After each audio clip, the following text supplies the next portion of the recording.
ప్రభునందు ప్రియమైనటువంటి వారులారా, మన ప్రభువును రక్షకునేటువంటి యేసుక్రీస్తు వారి యొక్క శుభనామములో మీ అందరికీ నా హృదయపూర్వకమైన శుభములు వందనములు తెలియజేస్తున్నాను.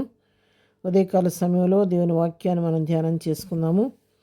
ఈరోజు వాక్య ధ్యానం కొరకు మనం తీసుకున్నటువంటి లేఖన భాగం లోకాసు వార్త 18వ అధ్యాయం 1 వచనం. వారు విసుకక నిత్యము ప్రార్థన చేయుచుండవలనటకు ఆయన వారితో ఈ ఉపమానం చెప్పాను. ప్రభువారు స్వయంగా ఉపమానాన్ని చెప్పాడు. మనం విసుకకుండా నిత్యము ప్రార్థన చేయాలనే దాని గురించి ఈ ఉపమానాన్ని చెప్పినట్టుగా మనం చూస్తున్నాం. ఈ ఉపమానంలో మరొక అన్యాయస్తుల న్యాయాధిపతి దగ్గరికి ఒక పేద విధవరాలు మాటిమాటికి వచ్చి గోజాడుచుంటే, ఆయన కఠినుడైనప్పటికీ అన్యాయస్తుడైనప్పటికీ ఆమె మాటిమాటికి వచ్చి గోజాడటాన్ని బట్టి ఈమెకు త్వరగా న్యాయం తీర్చాలనుకొని న్యాయం తీర్చాడు. ఒక అన్యాయస్తుల న్యాయాధిపతి సైతము పేద విధవరాలకు న్యాయం తీరిస్తే, మీరు నిత్యం సేవిస్తున్నటువంటి మీ ప్రభువు మీకు న్యాయం తీర్చడా అని దేవుడు ఈ ఉపమానం ద్వారా అక్కడ ప్రజలను హెచ్చరిస్తున్నట్టుగా మనం చూస్తున్నాం.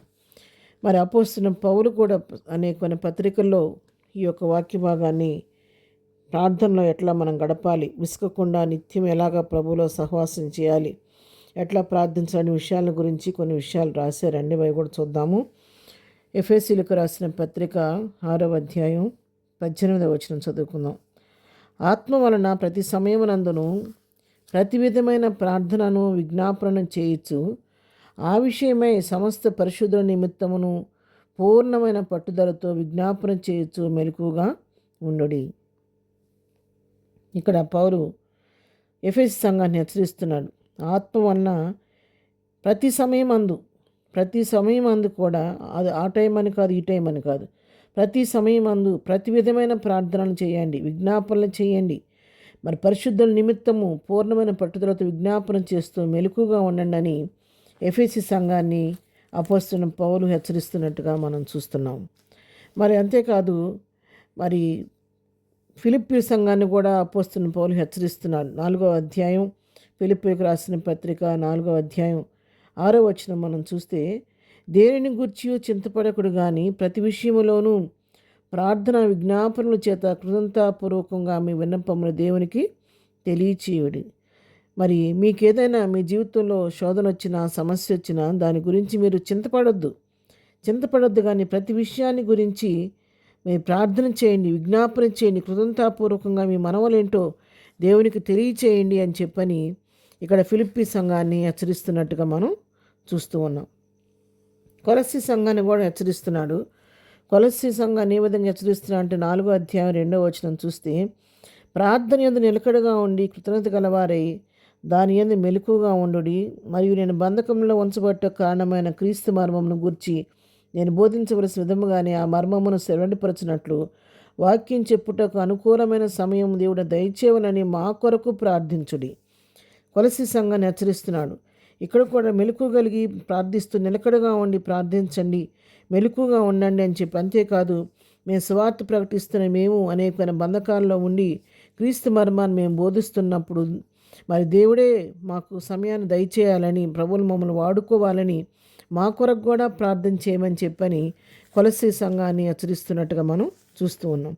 దెస్సలోనికీయులకు రాసిన మొదటి పత్రికలో కూడా మనం గమనించినట్లయితే 5వ అధ్యాయం 16వ వచనం మనం చదువుకుని, ఎడతెగక ప్రార్థన చేయుడి, ప్రతి విషయమునందు కృతజ్ఞతాస్తుతులు చెల్లించుడి. ఇక్కడ కూడా దెస్సలోనికీయుల సంఘాన్ని కూడా హెచ్చరిస్తున్నాడు. ఎడతెగక ప్రార్థన చేయండి, ప్రార్థనలో ఏ మాత్రం కూడా విసుగుదల మీరు రానివ్వద్దు. ఎడతెగక అసమయం అనక మరి ప్రతి సమయమందు ప్రతి విషయాన్ని గురించి మీరు ప్రార్థన చేయండి అని హెచ్చరిస్తున్నట్టుగా మనం ఇక్కడ చూస్తున్నాం. అవును ప్రియులారా, మరి మనకు బాగా తెలుసు, భక్తుడైనటువంటి యాకోబు తన జీవితంలో దేవుని సన్నిధిలో ప్రార్థన చేసి పెనుగులాడి దేవుని దగ్గర నుంచి ఆశీర్వాదం పొందుకున్నట్లుగా మనం చూస్తూ ఉన్నాం. ఈ ఉదయకాలం వాక్యం వింటున్నటువంటి ప్రియమైనటువంటి వారులారా, మన జీవితాల్లో దేవుడు అనేకమైన మేళ్ళు చేస్తూ వస్తున్నాడు. ఎన్నో సమయాల్లో ప్రార్థన ద్వారా ఎన్నో విజయాలు మనం పొందుకున్నాం. వాటిని జ్ఞాపకం చేసుకుంటూ ఈ ఉదయకాలం వాక్యాన్ని మనం హెచ్చరిస్తూ ఉండగా, ప్రార్థన మాత్రం మానకుండా మన జీవితాల్లో ఎటువంటి పరిస్థితి వచ్చినా, ఎటువంటి శోధన వచ్చినప్పుడు కూడా ప్రార్థన మానక మన సమస్యకు నా దేవుడే పరిష్కారం అని చెప్పని ప్రతి సమయం అందు ప్రతి విషయాన్ని గురించి ప్రభు సన్నిధికి వెళ్ళి ప్రార్థించినప్పుడు మనం కూడా జయాన్ని పొందుతాం. ఆదికాండం 32వ అధ్యాయంలో మరి ఇక్కడ 27వ వచనంలో మనం గమనించినట్లయితే మరి ఆయన నీ పేరేమని అడుగుగా అతడు యాకోబు అని చెప్పాను. అప్పుడు ఆయన నీవు దేవునితోనూ మనుషులతోనూ పోరాడి గెలిచితివి గనుక ఇక మీదట నీ పేరు ఇశ్రాయేలే అని కానీ యాకోబు అనబడదని చెప్పింది. 26లో చూస్తే ఆయన తెల్లవారుచున్నది కనుక నన్ను పోనిమ్మనగా అతడు నీవు నన్ను ఆశీర్వదించితేనే కానీ నిన్ను పోనీయనెను. మరి యాకోబు రాత్రి అంతా ప్రభు సన్నిధిలో ప్రార్థన చేశాడు. ఆయన విసిగి చెంది నన్ను వెళ్ళనీయమని చెప్పని పోనీపోతుంటే నువ్వు ఆశీర్దిస్తే నేను పోనిస్తానంటే చివరికి ఒక దెబ్బ తొడగూటి మీద కొట్టినప్పుడు తొడగూడు వసిలినప్పటికి కూడా వదిలిపెట్టకుండా ప్రభు సన్నిధిలో పోరాడి గెలిచి జయాన్ని పొందుకున్నాడు, ఆశీర్వాదాన్ని పొందుకున్నాడు. ప్రియులారా, ఈ ఉదయకాల సమయంలో ఈ వాక్యం వింటుండగా మనం కూడా మన జీవితాల్లో ప్రభు సన్నిధిలో పోరాడి విజ్ఞాపన చేసి ప్రతి సమయం ఆ సమయం మనకు ప్రభు సన్నిధిలో ఎక్కువగా ప్రార్థిస్తూ మన ప్రతి పరిస్థితి కొరకు ప్రభు పైన ఆధారపడుతూ ప్రార్థించి ప్రభు సన్నిధిలో జయం పొందుకొని మెలకుగలిగి ప్రార్థిస్తూ పరిశుద్ధుల కొరకు ప్రార్థన చేస్తూ మన కుటుంబాల కొరకు, మన దేశ రక్షణ కొరకు, నశించిపోతున్న ఆత్మల కొరకు, మన బిడ్డల కొరకు, మన కుటుంబీకుల కొరకు ప్రార్థన చేస్తూ వారందరూ కూడా ప్రభు రాజ్యానికి వారసులు అవ్వాలని, రక్షణ పొందాలని వారి కొరకు విజ్ఞాపన చేస్తూ ప్రభు సన్నిధిలో గడిపినప్పుడు మన జీవితాల్లో కూడా దేవుడు అద్భుతమైన కార్యాలు, ఆశీర్వాదాన్ని కార్యాలు చేసి ఆయన ఆశీర్వాదాలతో మనల్ని తృప్తిపరుస్తాడు. కాబట్టి ఆ విధంగా ప్రార్థనాపూర్వకంగా ప్రభు సన్నిధిలో ముందుకు సాగిపోదాం. ప్రార్థన చేసుకుందాం. ప్రేమ కలిగిన తండ్రి, పరిశుద్ధుడైన మా ప్రియ ప్రభువా, నీ ఘనపాదముల కొందనాలు. ఉదయకాల సమయంలో వాక్యం మా ప్రియులను అందరినీ దీవించి ఆశీర్వదించండి. ప్రతి వారిపైన నీ ప్రార్థనాత్మను కురంభరించండి.